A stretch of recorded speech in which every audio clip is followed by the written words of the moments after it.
Bonjour, Rodolphe Biquet, c'est moi et bienvenue dans cette nouvelle vidéo dans laquelle nous allons un peu voir comment est-ce que tu peux venir avec des idées pour créer un visuel de qualité. D'accord? Donc, la question en fait m'a été posée lors de ce moment de formation que j'ai eu en présentiel par une apprenante qui me disait je peux copier des visuels, je peux reproduire des visuels ici, mais comment est-ce que je fais à partir de rien? D'accord? À partir de rien. Donc, comment est-ce que je crée mon visuel à partir de rien? Ok? Donc, je vais un peu donner davantage de lumière à ce niveau-là. Et voilà quoi. Donc ensuite, nous allons, vu que nous sommes en train de parler de création de visuels, vu que nous sommes en train de parler de branding, vu que nous sommes en train de parler de marque, nous allons un peu regarder aux différents visuels de quelques marques que j'ai sélectionnées ici. D'accord? Allons-y. Dans une précédente vidéo, j'ai parlé de comment, à partir du brief client que j'ai eu, de la conversation que j'ai eue avec le client, je me suis retrouvé faire ce visuel-ci. Ok, celui-ci. Le but pour ce client-là, lorsqu'il m'a donné son bref client, c'était déjà ok. Notre but au niveau de la DTA, nous sommes une jeune entreprise tech créative et ambitieuse qui veut bouger les lignes en Afrique dans le domaine du e-learning. D'accord? Donc, c'est ça le truc. Le truc, c'est le e-learning.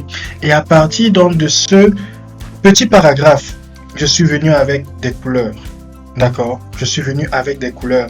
Parce qu'ici, là, j'ai trouvé les différents mots-clés qui m'ont permis de venir avec ces différents visuels-ci. D'accord? Et c'est ce que je vais te montrer. D'accord? C'est ce que je vais te montrer. Il faut toujours regarder au brief client. D'accord? À chaque fois. Et parfois, le brief client peut être quelque chose d'une phrase, comme on a vu là tout à l'heure, comme ça peut être quelque chose de peut-être un paragraphe un peu plus représentatif ou quelque chose de un long texte. D'accord? De toutes les façons, regarde aux différents mots-clés. Tu auras les mots-clés chauds, tu auras les mots-clés tièdes, tu auras les mots-clés froids. D'accord? Par exemple, ici, voici un brief client que j'ai imaginé. D'accord? Donc, le nom de l'entreprise, c'est Stamina. Récemment, je parle beaucoup de Stamina et si tu ne sais pas ce que Stamina veut dire, laisse-le mot. Donc, la description de l'entreprise, nous sommes une entreprise qui fabrique et distribue des jus de fruits africains. Nos produits sont faits avec des ingrédients naturels et frais et qui sont disponibles dans nos marchés. La cible, les personnes avec un revenu élevé. Nous voulons transmettre un sens de l'alimentation de qualité et cela en utilisant les fruits de notre environnement. Aussi vrai que les fruits ne sont pas nécessairement coûteux, nous voulons positionner nos boissons comme le Dom Pérignon des jus de fruits. Et là maintenant, on a par exemple la description du travail à faire ou bien ce que le client attend de toi. Donc, ceci-là, tu dois être capable de le faire, déjà pour toi-même. Donc, c'est pas seulement pour un client, mais c'est aussi pour toi-même. OK? Donc, tu dois avoir cette description-ci, tu dois connaître ta cible et bien sûr le travail à faire.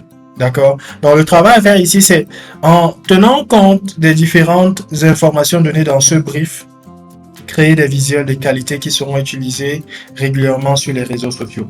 D'accord? Donc, on a eu un brief moyen. OK?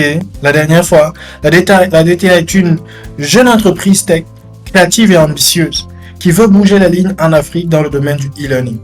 Et à partir simplement de ceci, d'accord, j'ai pu me retrouver à dire, OK, on va créer des visuels comme ceci. OK? Donc, c'est vrai que les visuels, peut-être on voit un plombier alors qu'on parle de e-learning, c'est pas trop représentatif de ça, mais l'idée dans ceci, c'était beaucoup plus au niveau des couleurs. Ok, c'était beaucoup plus au niveau des couleurs. Et maintenant, lorsque tu as un brief comme celui-ci, ou alors à chaque fois que tu as un brief, j'ai dit il faut regarder aux mots-clés.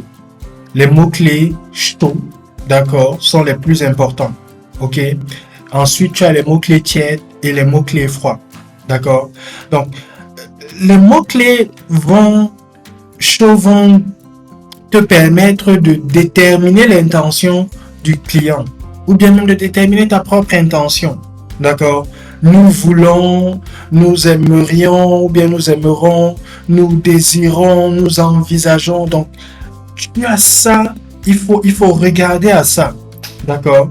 Il faut regarder à ça. Ok? Donc, lorsque tu vas présenter ton design à ton client, ce qu'il va d'abord regarder, en fait, c'est ce qu'il désirait, en fait, ou voulait. D'accord? Donc, ça se trouve dans le brief qu'il va te donner. Maintenant, nous sommes, peut-être certains d'entre vous, vous êtes en Afrique et parfois, on est dans le business, on n'a même pas ce genre de détails ici. Donc, c'est à toi maintenant de pouvoir causer avec ton client et de pouvoir l'amener à faire quelque chose comme ceci. Ou bien de le faire même avec lui. D'accord? Bon, pour ceux qui sont en Occident, ceci, à chaque fois, le client va vous passer quelque chose comme ça et ça fait l'affaire. D'accord? Bon, peut-être pas toujours, mais quand même, là-bas, c'est un peu plus la norme. D'accord? Donc, lorsque le client, tu vas présenter ton design, ton visuel de qualité à la fin à ton client. Ok, voici par exemple les visuels que je propose pour les réseaux sociaux. Ce qu'il va regarder, c'est ce qu'il désirait. Ok, ou voulait. Qu'est-ce qu'il désirait voir? Qu'est-ce qu'il voulait? Ok. Ensuite, maintenant, il va regarder à tes recommandations. D'accord? Et ensuite, à ce que tu auras ajouté et qui rend le design plus beau. D'accord? Donc, il faut toujours respecter ce que le client veut. Ensuite, tes recommandations. Et maintenant, ajouter des choses qui vont rendre le design un peu plus beau. D'accord? Donc, en d'autres termes, le client veut voir que tu as solutionné son problème. D'accord? Et c'est une fois que tu as fait cela qu'il va, par exemple, donner l'oreille et regarder à ce que tu voulais dire. Toi, par exemple, ce que tu voulais dire. D'accord? Aux recommandations. D'accord? Et ensuite, maintenant, il va voir ce que tu as ajouté. Ce que tu as ajouté sera un peu comme bonus. D'accord? Et maintenant, dans ce brief-ci, on va essayer de rechercher 3 mots-clés chauds. D'accord?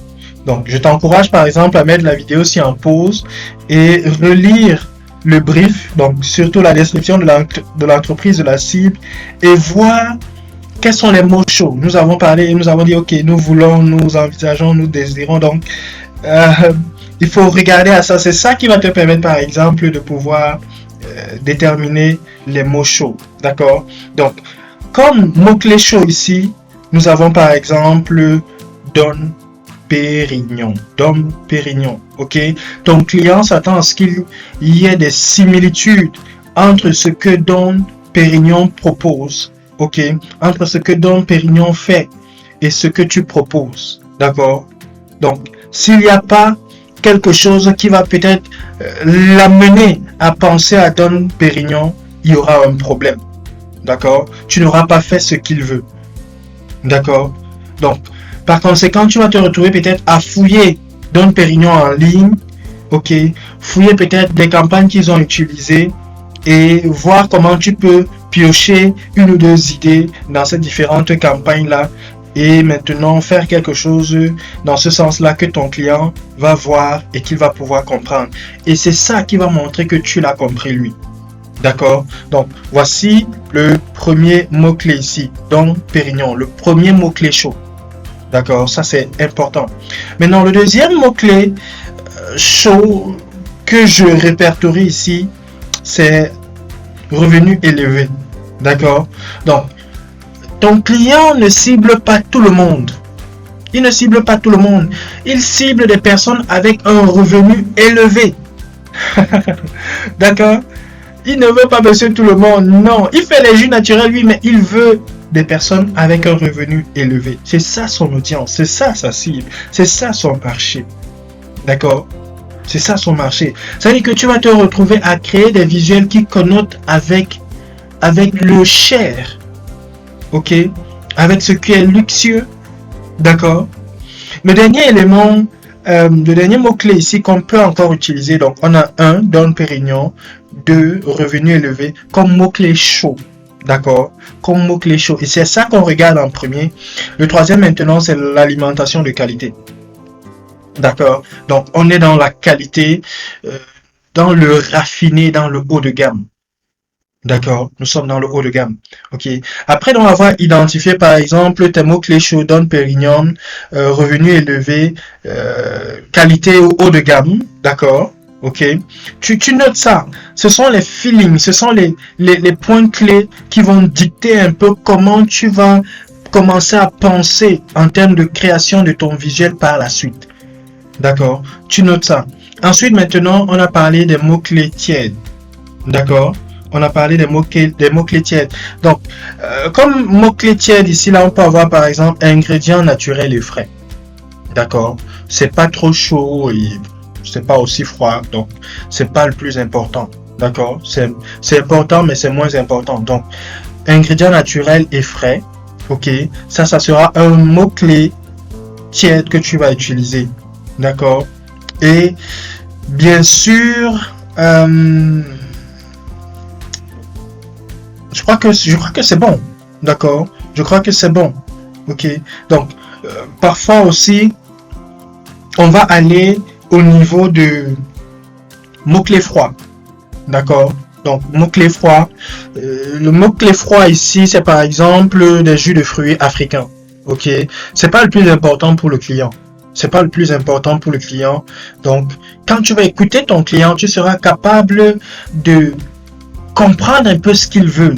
Ok, en parlant avec lui, tu auras bien plus que ceci. Et tu vas donc pouvoir exploiter, ok, quelles sont les choses qui sont importantes pour lui, les mots-clés chauds. Ok, qu'est-ce qui est mot-clé tiède, qu'est-ce qui est mot-clé froid. Ok, tu prends note de ces choses. D'accord? Et avec les différents mots-clés là que tu as rédigés, ok, avec tout ce que nous avons vu jusqu'ici, tu as donc maintenant un peu plus d'idées, d'accord? C'est un peu plus clair de comment est-ce que tu vas faire le job de ce client-ci, d'accord? Tu vas bien étudier Dom Pérignon, ok? Pour t'inspirer d'eux. Tu vas pas copier, tu vas t'inspirer, d'accord? Ok? Tu vas penser à des couleurs, par exemple, qui connotent avec raffiné, avec du haut de gamme. D'accord? Tu vas penser à des typographies qui vont justement aller encore dans ce sens-là. D'accord? Et maintenant, tu peux utiliser des éléments comme du genre des feuilles de fruits, par exemple, ok, ou bien des ingrédients frais que tu vas mettre peut-être en background au niveau des visuels et tout. D'accord? Et dans une moindre mesure, parce que par exemple, il dit que c'est des jus de fruits africains. Ok? Et que ça, pour nous, c'est un mot-clé froid. Ce n'est pas autant important que Dom Pérignon, revenu élevé ou alimentation de qualité. Ok? Parce que c'est des éléments de moindre importance. Je peux par exemple venir avec des éléments de motifs ou représentatifs de l'Afrique. D'accord? C'est-à-dire que je peux concevoir un visuel. Je conçois un visuel où j'ai mes éléments qui sont là. Et peut-être quelque part, je trouve donc maintenant comment mettre une texture peut-être représentative de l'Afrique et tout. Ou bien une texture qui connote avec ce qui est africain. D'accord? Ou bien peut-être une petite touche qui va témoigner peut-être de la partie africaine dans ceci. D'accord? Donc, ceci peut être pour ton client. Ok, le client qui te dit, ok, je veux un visuel. Tu causes un peu avec lui de manière à avoir un petit brief client. Ok, et pas seulement même ton client, il peut s'agir de toi-même. De toi-même. D'accord? Donc, il faut connaître ces différents éléments-ci. Et à partir de ces éléments-ci, quand tu identifies les mots-clés, tu auras donc maintenant une certaine direction avec tout ce que nous avons vu et dit jusqu'ici dans cette formation-ci. D'accord? Maintenant, si on vient un peu sur quelques pages, ok? Si on vient un peu par exemple sur la page de Dom Pérignon, ok? Dom Pérignon, quand on voit ça, on voit la page, on voit le raffiné, d'accord? On voit le raffiné, on voit l'expertise, ok? Donc, on voit des couleurs de luxe, des couleurs haut de gamme, d'accord? On va voir, c'est un peu ce qu'ils essayent de montrer, la qualité, le haut de gamme. Non, c'est pas pour tout le monde, d'accord? Et voilà, même, il y a une de mes amies qui le suit. C'est une amie, une Sri Lankaise en fait, et c'est une fille raffinée. Donc c'est une fille haut de gamme. Ok, donc je suis pas surpris qu'elle soit par exemple en train de suivre Dom Pérignon. Généralement quand on cause, il y a cette high class qui est là quand elle fait ses choses, quand elle mange, donc il y a tellement de choses de qualité. Donc là, ça, elle attire son audience. Donc je veux dire, Dom Pérignon attire donc cette audience raffinée, des personnes avec un certain revenu. Et ton client, ici, qui dit que je veux quelque chose comme Dom Pérignon, ça veut dire qu'au niveau des visuels, tu dois avoir quelque chose qui connote par exemple avec le poids. Dom Pérignon, je crois que ça existe au moins depuis des années peut-être 1700. Ok, donc il y a le poids de l'histoire. D'accord? Le poids de l'histoire, on a vu en termes de typographie dans la précédente vidéo comment à partir de ce poids de l'histoire, on a vu le cas de Louis Vuitton. Ok? Donc tu as déjà une certaine idée en termes de police, de police de caractère à utiliser. D'accord? De police de caractère, de couleur à utiliser. Ok? Et parfois ici, là, on va penser que non, c'est juste une photo. Ce n'est pas juste une photo. On s'est assis, on a réfléchi à tout ça, que ce soit photo ou vidéo. D'accord? On prend des personnes de qualité, on essaye de faire un montage. Et il y a tout un département de grands spécialistes du graphisme qui travaillent juste pour peut-être avoir un rendu comme celui-ci.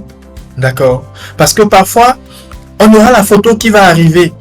Et la photo ne va peut-être pas refléter totalement, comment dire, le goût, le luxe que Dom Pérignon, par exemple, que voici veut communiquer.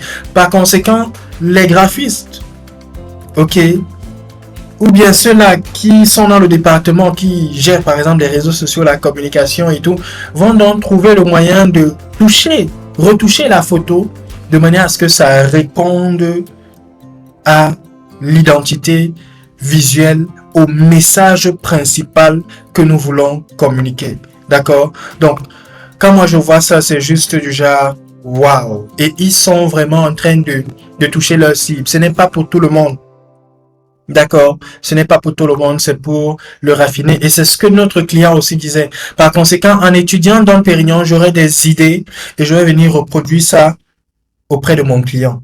D'accord? Donc, si par exemple, je viens faire des visuels comme ceci, comme on a l'habitude de faire en Afrique, pour mon client, alors qu'il me dit Dom Pérignon, il y a un problème, il ne sera pas d'accord. Ok?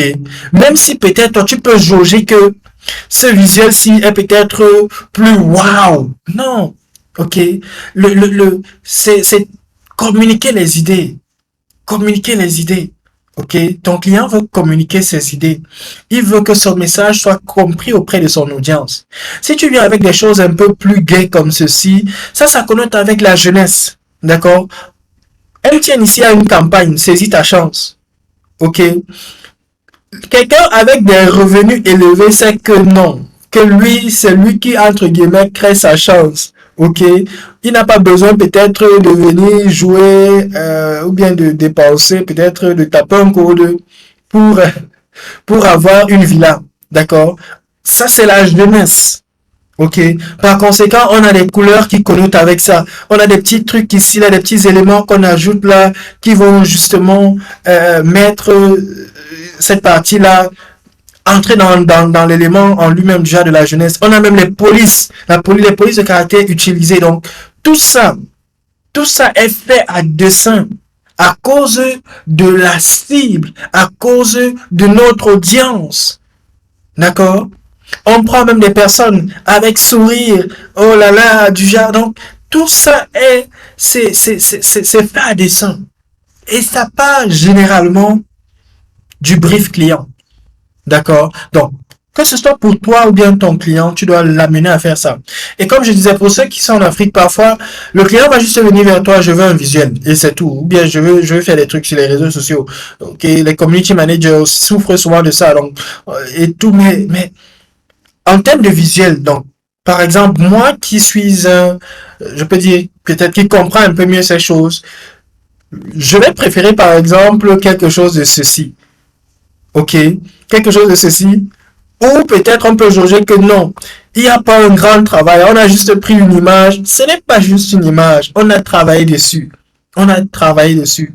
Et le travail qui a été fait dessus est tellement waouh. C'est pour que ça réponde au message, à ce que Dom Pérignon veut transmettre. D'accord? Et de la même manière que MTN aussi a travaillé sur ces campagnes-ci pour que ça touche l'audience. D'accord? Donc, maintenant, regardons une dernière page, UNICEF. UNICEF, nous connaissons UNICEF, nous connaissons ce pourquoi il ce qu'il représente. Ok? Donc, quand moi je vois ça, je vois l'empathie. D'accord? C'est l'émotion principale qu'ils veulent transmettre. Ok? Parce que c'est un peu de ça qu'il est question, c'est le thème clé. Ici, là, on est, je peux dire, dans la jeunesse, d'accord, dans l'excitation. Ici, là, on est dans l'autorité, dans le luxe, dans le haut de gamme, dans quelque chose de raffiné, dans le focus, d'accord. Ici, on est dans l'empathie. On est dans l'empathie. Donc, il faut être capable, à partir des différents mots-clés qui te sont présentés, et de tout ce que nous avons parlé dans cette formation, de pouvoir comprendre ces choses-ci. D'accord?